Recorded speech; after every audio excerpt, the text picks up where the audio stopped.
नमस्ते सदावत्सले मातृभूमि। हम लोग आज चर्चा करने जा रहे हैं टोल पर जो नोटिफिकेशन आया है। अभी मैं वेबसाइट पर तो देखता रहा मिनिस्ट्री ऑफ ट्रांसपोर्ट की, लेकिन हमें वहाँ कोई नोटिफिकेशन मिला नहीं है। इसका मतलब ये हो गया कि ई गजट में अभी उसको गजट शायद नहीं किया गया होगा या अपलोड नहीं किया गया होगा। लेकिन बहुत सारे ई पोर्टलों से मतलब है कि जो पोर्टल हैं, उन्होंने इस पर अपना व्याख्यान दिया है। उन्होंने इस पर बताया है कि भाई किस प्रकार से हम जीएनएसएस अप्लाई कर रहे हैं, ग्लोबल नेविगेशन सैटेलाइट सिस्टम उस पर लगा रहे हैं, और इस पर ऑन बोर्ड यूनिट, हर गाड़ी पर ऑन बोर्ड यूनिट लगाएंगे जिसको ओबीयू कहा। और जो यूनाइटेड स्टेट्स का ग्लोबल पोजीशनिंग सिस्टम है वो भी हम इस पर लगाएंगे।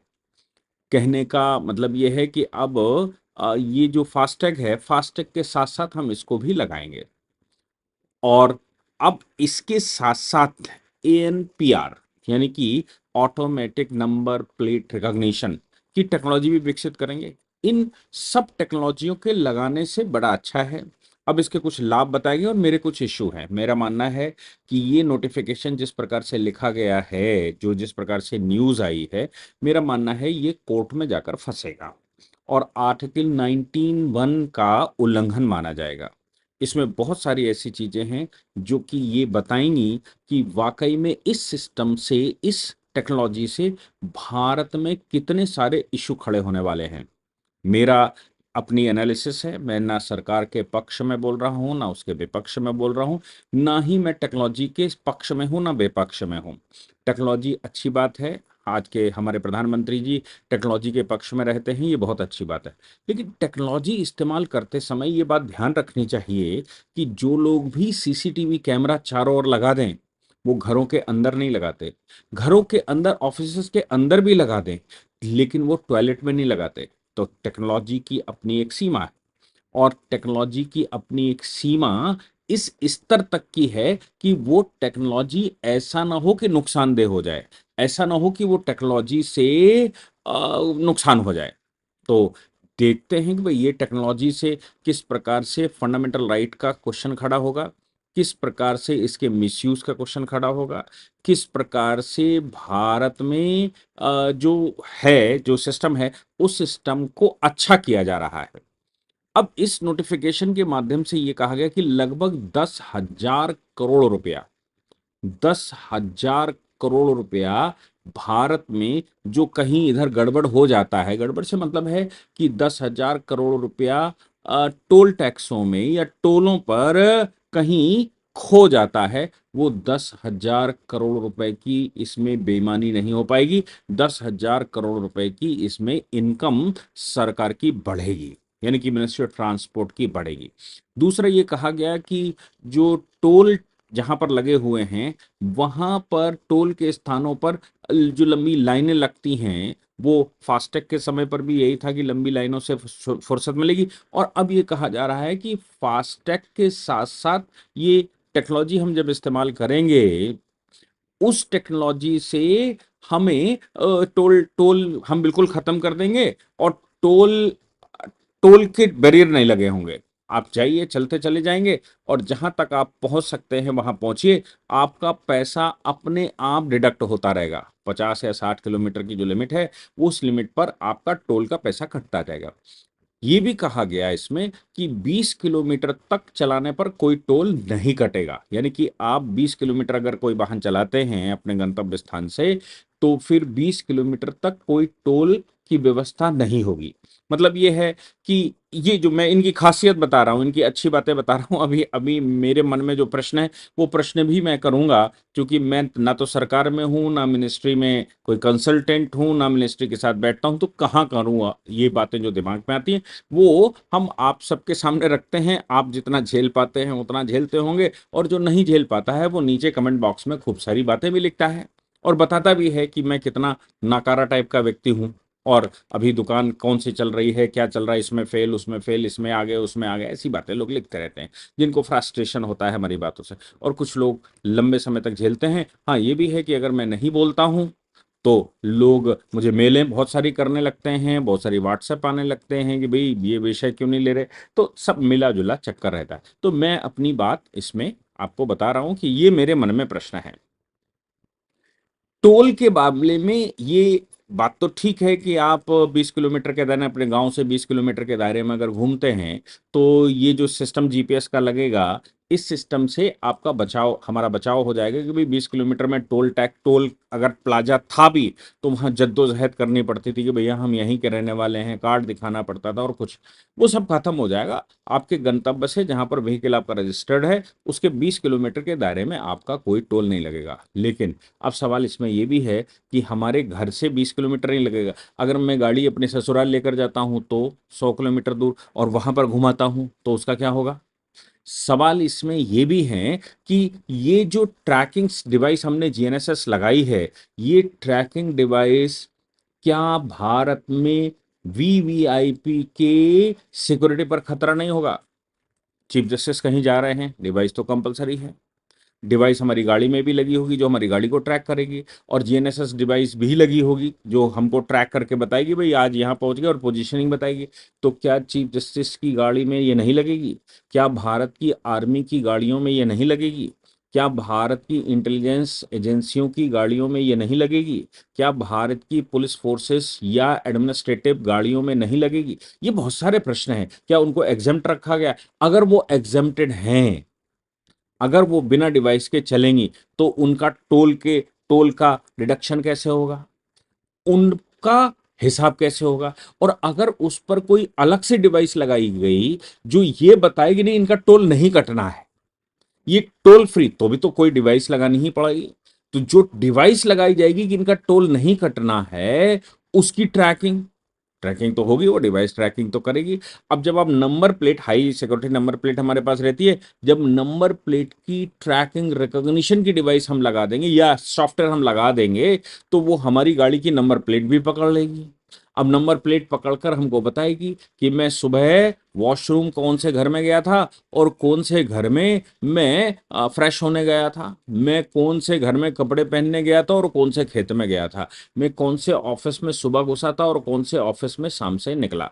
हालांकि मेरा मानना है कि हम टेक्नोलॉजी, मतलब ये तो सार्वजनिक टेक्नोलॉजी आ रही है, मेरा मानना है कि हमारे पास ये फोन जो रखा हुआ है ना, ये फोन सब कुछ हमारी ट्रैकिंग करता है क्योंकि हमने उस पर मेल खोल के रखा होगा कोई ना कोई। अब हमारे यहाँ तो मेल है नहीं, या तो माइक्रोसॉफ्ट का हॉटमेल खोल रखा होगा, नहीं तो जीमेल खोल रखा होगा, नहीं तो रेडिफ को कोई ना कोई तो बना ही रखा होगा।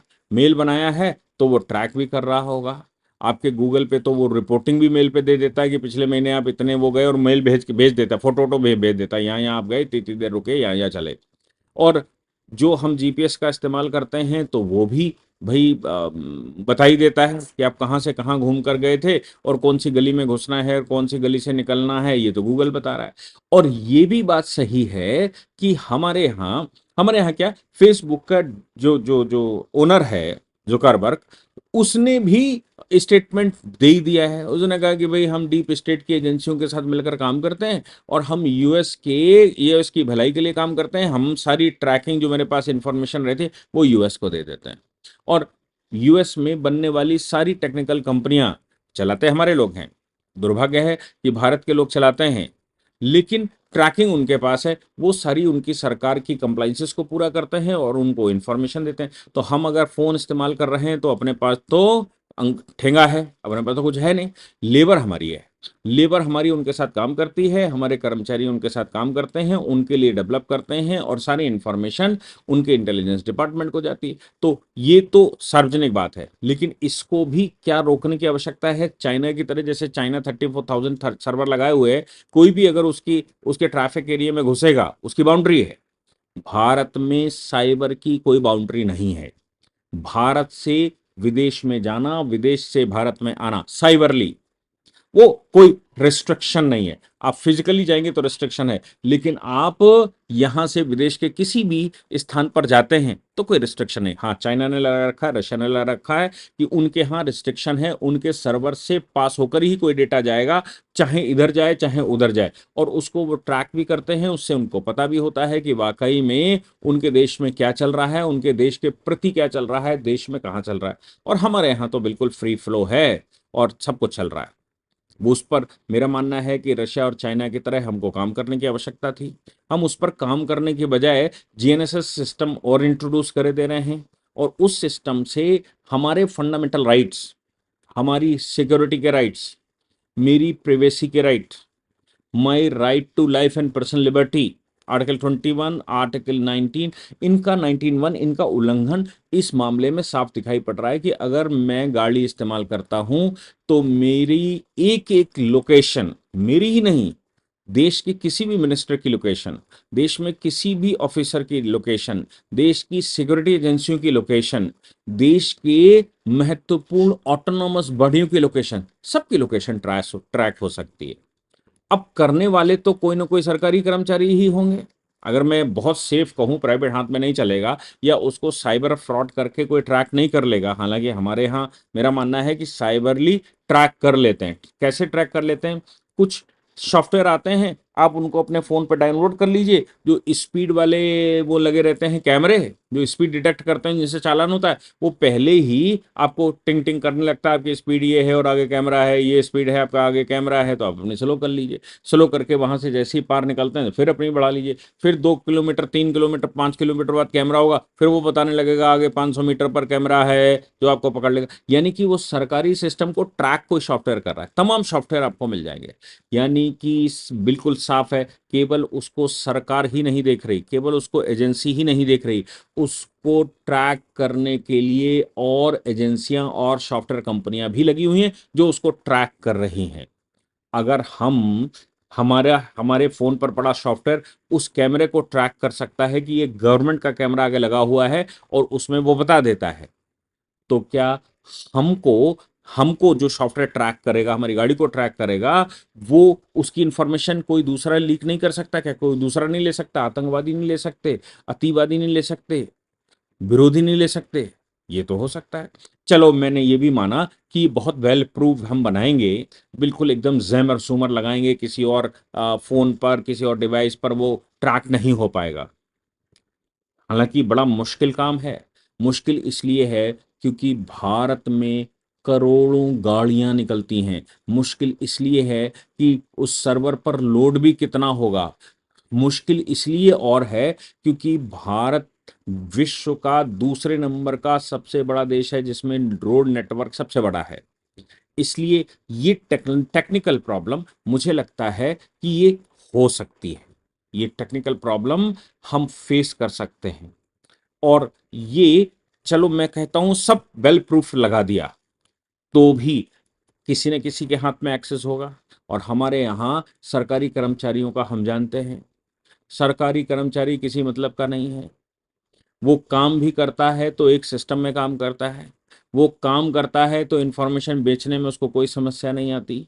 एक अगर ईमानदार बिठा दोगे तो तीन उसके मातहत आएंगे, उनमें से कोई ना कोई गड़बड़ मिल जाएगा। तो इंफॉर्मेशन भारत में मिनिस्ट्रियों के अंदर से लीक हो जाती है। आप सोचो, अति महत्वपूर्ण इंफॉर्मेशन जो डिफेंस की थी, राफेल की थी, वो राफेल की इंफॉर्मेशन लीक होकर सुप्रीम कोर्ट तक पहुंच गई थी।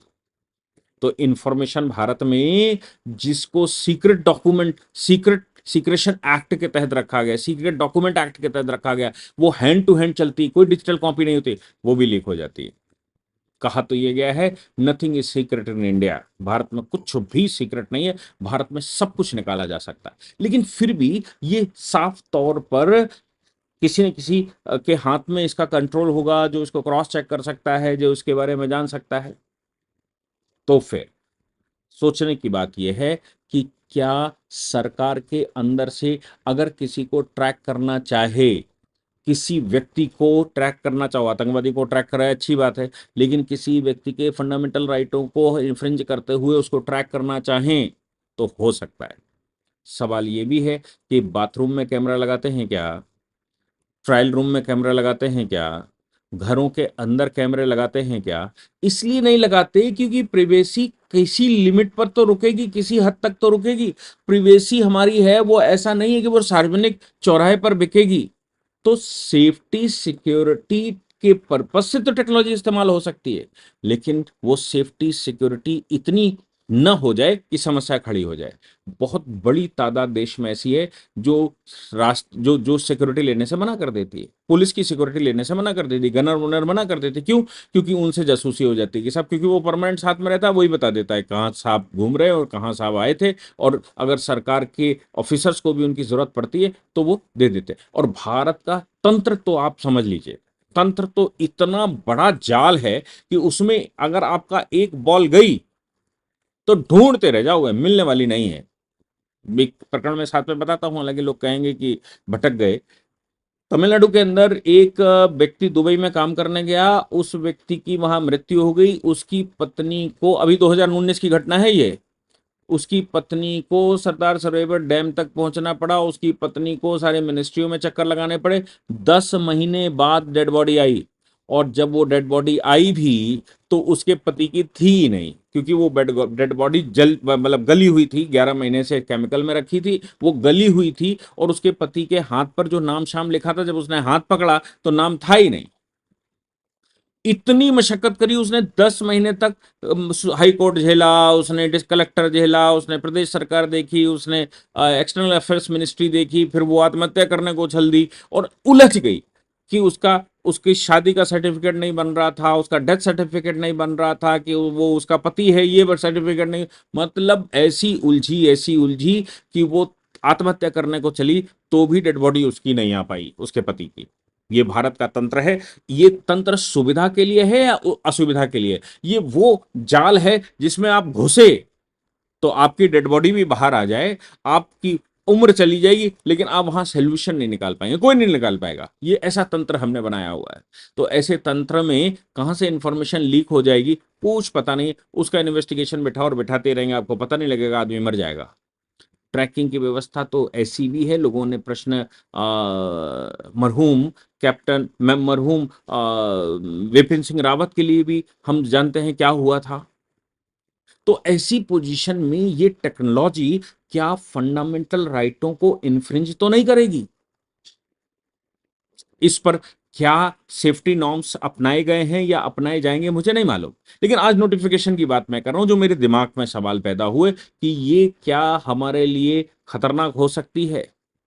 दूसरी बात, 29,000 किलोमीटर हमने रोडें बना ली हैं, ऐसा कहा जा रहा है, टोल की रोडें बना ली। हालांकि रोड तो नेटवर्क हमारा बहुत बड़ा है, टोल रोड है जिस पर हम पैसा वसूल करते हैं।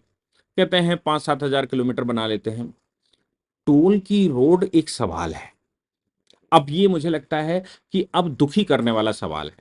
अगर मिनिस्टर ये कहता फोकट में कुछ नहीं मिलेगा, फोकट में वोट क्यों दे दे, फोकट में सरकार क्यों बना दे, फोकट में आपको मिनिस्टर क्यों बना दे, फोकट में आपको सरकार में क्यों देखे? भाई फोकट में ही तो सब होता है। तो जब मिनिस्टर पार्लियामेंट में खड़े होकर ये कहे कि फोकट में कुछ नहीं मिलेगा, तो सवाल ये पैदा होता है कि अगर किसी व्यक्ति को लखनऊ से दिल्ली जाना है तो पहले तो वो सड़क खराब जरूर होती थी, लेकिन टोल फ्री थी। अब जमुना एक्सप्रेस खड़ी की गई थी, भाई ऑल्टरनेट था, आप उधर से फरीदाबाद से जाना चाहें तो आपसे टोल नहीं पड़ेगा, रोड छोटी है, ट्रैफिक ज्यादा है, रोड बनाना सरकार का काम है, आपको पकड़ना है तो आप वो पकड़ लीजिए। दिल्ली से अगर आपको बाहर आना है तो टोल की रोड बना दी थी। अब टोल की रोड बना दी थी, उससे आज आ गए, ठीक है, लेकिन उसके टोल के अलावा वो जल्दीबाजी थी, लेकिन दूसरी ट्रैफिक वाली रोड भी अपने पास थी जिसमें कोई टोल नहीं पड़ता था। गाड़ी खरीदते समय 60-70 हजार, 1-1, 2-2 लाख रुपया टैक्स पड़ता है, रोड टैक्स। अब वो 2 लाख रुपया बड़ी गाड़ियों पे, 3 लाख रुपया और बड़ी गाड़ियों पे और ज्यादा। ये जो टैक्स पड़ता है, ये 20 किलोमीटर दायरे पे चलने के लिए पड़ता है।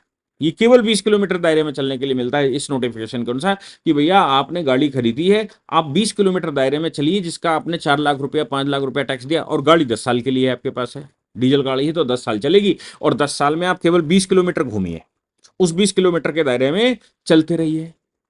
यानी कि लाखों रुपए की गाड़ी और लाखों रुपए, चलो गाड़ी तो हमने खरीदी, लाखों रुपए का टैक्स भरा उसी समय। ट्रांसपोर्ट टैक्स भरेगा, ट्रांसपोर्ट ड्यूटी भरेगा उसी समय, रोड टैक्स भरेगा उसी समय। रोड टैक्स भरने के बाद 20 किलोमीटर का वो है। देश में कोई भी रोड आप ऐसी देंगे, सरकार कोई रोड ऐसी देगी जिसमें वो बिना टोल के चल सके, जैसा कि होता था। जो टोल जमा होता, जो टैक्स जमा होता था, उसी में सारे देश का नेटवर्क था। नई रोडें बनाई, एक्सप्रेसवे बनाए, हाईवेज बनाए, समझ में आता है कि भाई बनाए, उस पर अगर हम चलेंगे तो उस पर हम टोल देंगे। लेकिन जो एग्जिस्टिंग रोड थी, जैसे जीटी रोड है, कभी उस पर टैक्स नहीं पड़ा। जीटी रोड बनाना, अच्छा करना किसका काम था? ये तो सरकार का काम है। अब जीटी रोड अच्छी कर दी तो टोल दीजिए, मतलब फोकट में कुछ नहीं मिलेगा, आप पहले भी पैसे दीजिए। तो ऑन एन एवरेज, कोई मैं टीवी चैनल देख रहा था, ऑन एन एवरेज टोल लगाते लगाते जितने की गाड़ी नहीं खरीदी उससे ज्यादा टोल पड़ जाता है। यानी कि आप घर से निकले, आपको डेड बॉडी भी ले जानी है, तो भैया टोल दीजिए। आपके पास कोई रास्ता नहीं है जहां से आप बिना टोल के। तो मेरा मानना है कि जो नेटवर्क 2014 से पहले या 2002 से, चूंकि 2002 में ये बीओटी टेक्नोलॉजी वाजपेयी जी लाए थे, और ये जो टोल का नोटिफिकेशन रेगुलेशन आया था 2008 में आया था, यानी कि मनमोहन सिंह जी की सरकार हुआ करती थी। तो सवाल यहां पर यह है कि देश में, आप देश के एक कोने से दूसरे कोने में समय निकाल ज्यादा पड़ेगा, ट्रैफिक ज्यादा मिलेगा, नहीं एक्सप्रेसवे हमको मिलेगा, लेकिन जाने का रास्ता तो मिलेगा। आज की तारीख में जाने का रास्ता बिल्कुल नहीं। और ये जो 14,000 करोड़ या 10,000 करोड़ रुपया टोल बढ़ जाएगा, ये मालूम क्या है? इसके पीछे भी सोच ये है कि ऐसा ना हो कि वो व्यक्ति चल रहा है तो वो कहीं सर्विस रोड से निकल जाए, टोल के बगल में। हम सब जानते ही हैं कि जो पुरानी रोडें हैं उनके बगल में बस्तियां हैं, अंदर से रास्ते होते हैं, तो कुछ लोग जो अगल बगल वहीं पर रहते हैं वो अंदर के रास्ते से निकल जाएंगे। लेकिन अब ये जब टेक्नोलॉजी लग जाएगी तो फिर भैया अंदर बाहर से नहीं निकल पाओगे। 20 किलोमीटर के दायरे का पार किया नहीं, चाहे आप अंदर से निकलो, चाहे गांव से निकलो, चाहे खितियाल से निकलो, चाहे जहां से निकलो, आपने पार किया नहीं कि आपका टोल कटा नहीं। अब तो आप गांव खेड़े में भी अगर चलोगे तो भी टोल कटने वाला है। मतलब गांव खेड़े में भी अगर 20 किलोमीटर का दायरा पार किया अंदर अंदर अंदर, तो भी हो सकता है टोल कट जाए। उसकी अभी स्पष्ट नीति नहीं है कोई। मुझे नहीं मालूम है कि वो केवल ट्रैकिंग हाईवेज पर, मतलब ये एक्सप्रेस वे पर होगी। मैं एक्सप्रेस वेज देश भर में जितनी बनी हैं उन पर अच्छा टोल लेने के और देने के लिए सहमत हूं, और पूरा देश सहमत है, किसी को समस्या नहीं है। लेकिन जो हमारी ट्रेडिशनल रोडें हैं, शेर शाह सूरी ने कभी बनवाई थी जीटी रोड, शेर शाह सूरी के समय से 20वीं सदी 21वीं सदी शुरू होने तक कभी उस पर टैक्स नहीं पड़ा। सरकारों के ऊपर दबाव भी रहा कि भाई ये रोड तो आप बना के दो, जीटी रोड तो बना के दो। वो अपनी रिपेयर करवाती थी, कम उसकी सुविधा थी, ज्यादा सुविधा थी, वो करवाती थी। कभी अच्छी भी होती थी, कभी गड्ढे भी होते थे। उसको नई सरकार जब बैठती है तो अपन उम्मीद करते हैं कि नई सरकार उसको अच्छा करवाएगी, भ्रष्टाचार कम होगा तो रोडें अच्छी हो जाएंगी, बनाई जाएंगी। ऐसा ना हो कि एक टोल के चक्कर में देश में आंदोलन खड़ा करना पड़े लोगों को। और ये टेक्नोलॉजी आ रही है, ये तो मुझे लगता है कि चीफ जस्टिस सुरक्षित नहीं है, इलेक्शन कमीशन सुरक्षित नहीं है, हमारी पुलिस फोर्स सुरक्षित नहीं है, हमारी मिलिट्री सुरक्षित नहीं रहेगी, हमारी पैरामिलिट्री सर्विसेज सुरक्षित नहीं रहेंगी। क्योंकि ये तो टेक्नोलॉजी तो उसको ट्रैक करेगी। आपकी गाड़ी में कंपलसरी डिवाइस डिवाइस लगेगी, हर गाड़ी में ओबीयू लगेगा, कंपलसरी डिवाइस लगेगी। कंपलसरी डिवाइस का मतलब हो गया कि गाड़ी आपके घर में खड़ी है तो भी ट्रैक होगी, आप घर में हैं ये भी पता होगा क्योंकि गाड़ी घर में खड़ी है, ट्रैक हो रही है।